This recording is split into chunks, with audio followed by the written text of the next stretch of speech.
Today, we are sponsored by Match Bingo, the very best game to play during Premier League football matches. Be the first to get a line, 2 lines, or a full house and win cash prizes right now. So scan the QR code on the screen, sign up to Match Bingo, and start to enjoy it now. That, as I've said all along, games are not refereed at the stadium anymore. They're refereed somewhere else. And no one will convince me otherwise. It's not even re-refereed, it's refereed somewhere else. It's why I don't celebrate goals anymore. I've got to wait for somebody down the road. So, Big Ange Postecoglou here, calling out referees, the PGMOL, frustrated, of course, not getting penalties, getting penalties.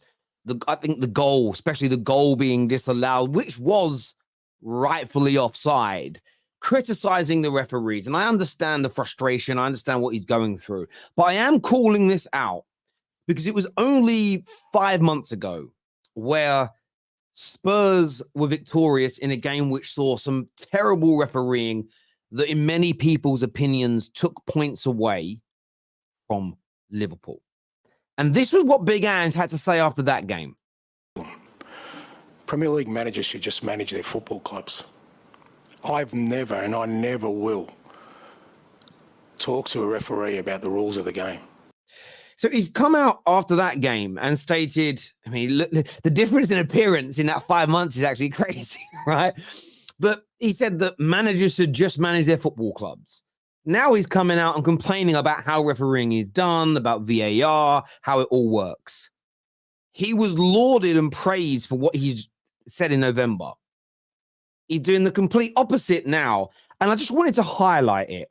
And it isn't to out Postecoglou per se. Spurs fans are going to be upset by it. Spurs fans will take it personally. But all managers do what Ange did. When you benefit, you praise referees. When you lose out, you criticize it. It's natural. It's why I didn't jump on the bandwagon when he did it and thought, oh my God, look at this guy. We've got the most honorable, integral man in football in the Premier League. No, he's just like the rest of us, flawed. But I just did find both those comments really, really funny indeed. Oh, if you look at a collection of matches, it can seem overwhelming. But if you look at each individual match, the form that Arsenal have been in and the defensive stability they've had, I mean, they've conceded 2 goals today, I think, in the best possible way to concede 2 goals. They've not been pulled apart. It's not a structural deficiency. It's not repeated, if you like, team errors of, space in midfield or a certain position. It's an error by a goalkeeper, and Declan Rice has just had a little bit of a moment there by basically not seeing what's coming in and around him, being a bit rash. So I think you can explain those 2 goals away that they've conceded today. But I think they will achieve a 100% record. The one doubt I've got is that Old Trafford game, and it'll all depend for me on how City do in the next week or 2 as well, because if City were to, I don't think City will drop points at Forest, but if they were to, for any reason, Arsenal, I think, would grow. It's a far better Arsenal team than last season. And what he said there at the end, a far better team than last season. I watched this podcast and it struck a chord with me because I would say the past 3 seasons running, at the end of the campaign, Gary Neville was consistently said Arsenal have reached their peak. They may not have a chance again next year. Other teams are coming up behind them. I don't see how much they get better. I don't see how Arteta improves them. And each time, Gary Neville has been proven wrong. And I feel like he's here saying, I'm wrong about Arsenal. They may not become the champions of England, but unless something catastrophic happens in the summer or the players and the manager fall out, they are going to be title contenders until the death again next season. They're going to improve their squad in the summer. They'll move out some of their lesser players, bring in better, generally speaking, and they will be a force to be reckoned with next year. It's why at this particular moment saying, sack Arteta, get him out, makes no sense. Unless you can bring a person in who plays a similar style of football, who has a proven track record of winning in the major leagues in Europe and in European competition, I still say it's too big a risk. It's interesting to see what Gary Neville's saying here, because again, the end of the 2021, 22 and 23 season, it was almost seen as they won't have chance of top 4. Oh, they won't be in the title race again, etc., etc. And each year they've gone to the next level. I'm intrigued to see what the narrative is at the end of this season about Arsenal, but he's clearly proven them wrong here. Now, moving on from Gary Neville slightly, I want to bring up his partner in crime on Sky, Jamie Carragher. Now, Jamie Carragher's put a tweet out, okay, that states Mo Salah and Jurgen Klopp are both Liverpool legends. We don't need to take sides. Salah is frustrated and angry with Jurgen that he's not playing and at the moment didn't want to fully embrace the boss. Klopp understandably took exception to it. He goes on essentially, but his overarching message, Jamie Carragher, is we don't need to take sides. As Liverpool fans, the media, we don't need to take sides. These two men, they've had an argument, let's leave it there. And I actually think that's very good punditry. Very fair, very balanced. But where I'm calling Jamie Carragher out is he did not have this energy when players were falling out with Erik Ten Hag. When it was Jadon Sancho. He says, I'm with Ten Hag on this one. Guardiola banished and sold a great player like Cancelo. So why different? Why is it different for Ten Hag? He came out and he bashed Cristiano Ronaldo and stood by Erik Ten Hag and took sides. So when he's seen it happen at Man United, he's taken sides, which leads to Man United fans going, do you know what? Gary Neville's got a point. Sorry, Jamie Carragher's got a point. I'm taking sides. And this is what I've called out when it comes to punditry for a long time now. They have very different energy for the same scenarios. I get you won't criticize Arteta for not winning a trophy this season in the same way you would criticize Ten Hag for not winning one, because you look at the way they play football, where they were in the title race, different scenarios. You don't criticize Postecoglou this season for not winning a trophy in the same way that you would criticize Pep.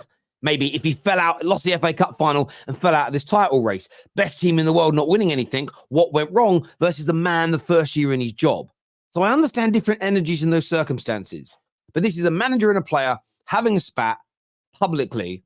Jamie Carragher, nothing to see here, everyone. Don't take sides, leave them alone. Comes to Man United, dividing the club, dividing the fan base. Very, very different energy indeed, Mr. Carragher. And I'd love to hear his response to that.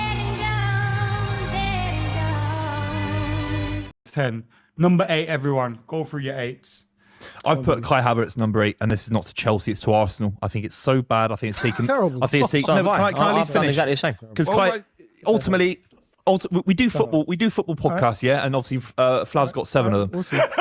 I've got the ability, ultimately, as someone that loves football, to talk about football in the future. I think this transfer in the future will be so bad of where it takes Arsenal. It's endemic of Arsenal signing winners from other clubs. It slows their midfield down. He's worse than Granit Xhaka, and he costs 65 million. And he's cost them the league this year. And he's a known entity. If you make the second mistake, you're the idiot. Yep. Chelsea, they gambled. He was good at Leverkusen. He was good at Bayer Leverkusen. Yeah, he's right. But Arsenal, trick me once, shame on you. Yeah. Trick me twice, shame on me. Arteta, shame on him. Shame on. Wow. Someone sent me this clip. It said, Terry, you got to feature it. And look, hindsight is lucrative. It has 20/20 vision. I'm not laughing at these. I'm not laughing at Rory or Bouvie or Adam or any of them, because I thought it was a poor signing. Kai Havertz has proven us all wrong on such a large scale. Nobody is claiming that he is the R9 2.0. Nobody's claiming that he is the greatest signing in Arsenal's history, the greatest signing in Premier League history. But so far at £65 million, he's repaying that. And that's season 1. If he has another 2 or 3, 4 seasons like this, he's going to be a good signing. It wasn't great at the start. He's got better as the season has gone on. But during this title race, and it may not ultimately lead to Arsenal winning the league, but what he has demonstrated is that he can be clinical, potent, dangerous, and clutch during a title race. That is a finite commodity in football. Not every attacker can do it. And the fact that it was ranked in the top 10 worst signings of all time, and I think most people would have backed that message in the summer. And I wanted to feature it, and I want to throw my own hat into this ring here and say, I am as accountable as anybody. I thought this guy would be a flop. I thought he wouldn't deliver for Arsenal. I believe that he might take them backwards or stop them from being in a title race. it's been the other way. I think without Kai Havertz, I read a stat yesterday that he has won something like 8 to 9 points for Arsenal. Without those game-winning moments from him, Arsenal wouldn't be in the title race. He has been that potent. And if he can start next season with the confidence he has now, who knows how good he could be next year if he starts well and ends well. I'd love to get your views and I'd love to get your opinions on that in the comment section below.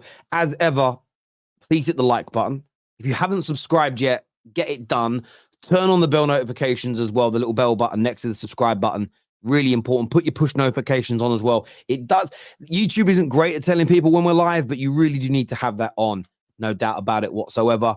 Until next time, take care. Goodbye. God bless. And I'll see you soon. Peace.